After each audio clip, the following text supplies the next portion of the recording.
कधी कधी एखादा छोटासा संशय, एखादी न बोलून दाखवलेली शंका संपूर्ण आयुष्य उद्ध्वस्त करून टाकते.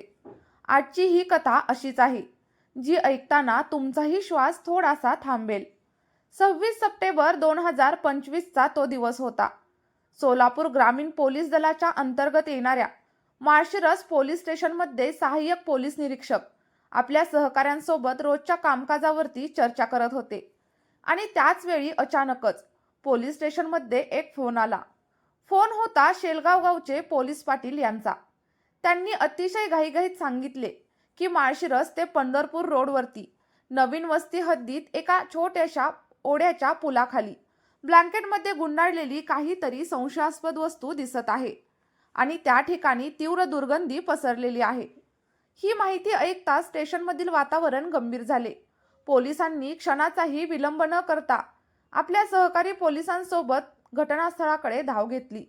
पोलीस पथक ज्या क्षणी ओढ्याच्या पुलाखाली पोहोचले, त्या क्षणी आजूबाजूच्या परिसरामध्ये बघ्यांची गर्दी देखील जमू लागली होती. पोलिसांनी सर्वांना बाजूला सारून ब्लँकेट उघडले आणि जे काही दृश्य समोर आले ते पाहून अंगावरती काटा आला होता. त्या ब्लँकेटमध्ये एका तरुण महिलेचा कुजलेल्या अवस्थेतील मृतदेह होता. तिच्या डोक्याला गंभीर जखमा होत्या. कवटी देखील फुटलेली दिसत होती. पण सर्वात जास्त धक्कादायक बाब म्हणजे त्या महिलेच्या हातावरती अभिजित हे नाव गोंदलेलं होतं. आणि याच गोंधनामुळे या प्रकरणाला वेगळं वळण मिळालं. मृतदेहाचा पंचनामा करण्यात आला. परिसरामध्ये पुरावे शोधण्यासाठी पोलीस कर्मचारी सर्वत्र तपास करू लागले. प्राथमिक अंदाज असा होता की अज्ञात व्यक्तीने खून करून पुरावा नष्ट करण्याच्या उद्देशाने मृतदेह ब्लँकेटमध्ये बांधून त्या ठिकाणी टाकून दिला असावा.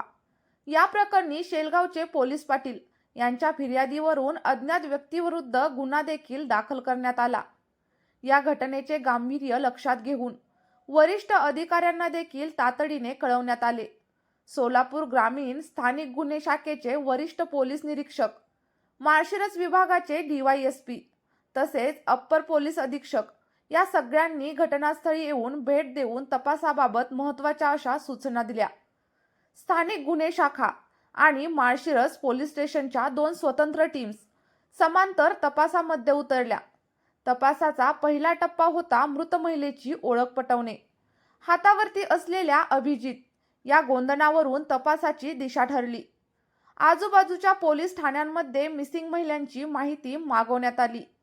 गुप्त बातमीदार आता सक्रिय करण्यात आले आणि अखेर एका अनुभवी पोलीस कर्मचाऱ्याला महत्त्वाची अशी माहिती मिळाली. हा मृतदेह सोनाली अभिजित कदम, राहणार मेडशिंगे, तालुका माळशिरस, जिल्हा सोलापूर हिचा असण्याची दाट शक्यता वाटत होती. तपास पुढे सरकला आणि अभिजित नावाचा शोध घेतला असता तो तिचाच पती अभिजित उर्फ अजय कदम, वय वर्ष 35 हा असल्याचं समोर आलं. आणि धक्कादायक बाब म्हणजे अभिजितने काही दिवसांपूर्वीच माळशिरस पोलीस स्टेशनमध्ये आपली पत्नी सोनाली हरवल्याची तक्रार देखील दिलेली होती. पोलिसांनी मेडशिंगे गावामध्ये जाऊन चौकशी केली. गावकऱ्यांनी सांगितलं की सोनाली आणि अभिजित यांच्यामध्ये सतत भांडणे होत असत. अभिजितला सोनालीच्या चारित्र्यावरती संशय होता आणि त्यामध्येच ती गरोदर असल्याने वाद अधिकच वाढले होते. त्यांच्या भांडणांचा त्रास शेजाऱ्यांना देखील होत असे. सुरुवातीला लोकांनी समजूत काढण्याचा देखील प्रयत्न केला होता, पण नंतर मात्र सगळेच कंटाळले. 18 सप्टेंबर 2025 रोजी सकाळी पुन्हा दोघांमध्ये कडाक्याचं भांडण झालं. संशय, शिवीगाळ आणि रागाच्या भरामध्ये अभिजितने घरात पडलेले लोखंडी हत्यार उचलले आणि क्षणाचाही विचार न करता त्याने सोनालीवरती सपासप वार केले. रक्तस्राव होऊन ती जागेवरतीच कोसळली. काही वेळाने तिची हालचाल पूर्णपणे थांबली आणि तेव्हाच अभिजितलाच कळून चुकले त्याने खून केला होता. घाबरलेल्या अवस्थेत त्याने मृतदेह ब्लँकेटमध्ये गुंडाळला, स्कूटरवरती ठेवला आणि माळशिरस पंढरपूर रोडवरील ओढ्याच्या पुलाखाली फेकून दिला. पुरावा नष्ट करून तो थेट पोलीस स्टेशनमध्ये गेला आणि आपली पत्नी हरवल्याची तक्रार देखील दाखल केली. पण हातावरील गोंधन, गावकऱ्यांची माहिती आणि पोलिसांचा अनुभव हे सगळं काही खोट्यापुढे टिकलं नाही. अभिजितला ताब्यात घेतल्यानंतर सुरुवातीला तो उडवाउडवीची उत्तरं देत होता, पण पोलिसी खाक्या दाखवताच तो कोसळला आणि त्याने आपल्या गुन्ह्याची कबुली दिली.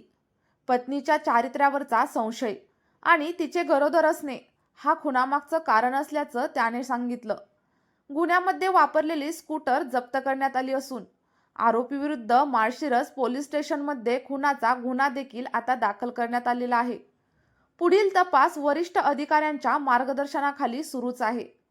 मात्र प्रश्न एकच उरतो, संशय आणि रागावरती नियंत्रण ठेवलं असतं तर आज एक निष्पाप जीवाला वाचवता आलं असतं का?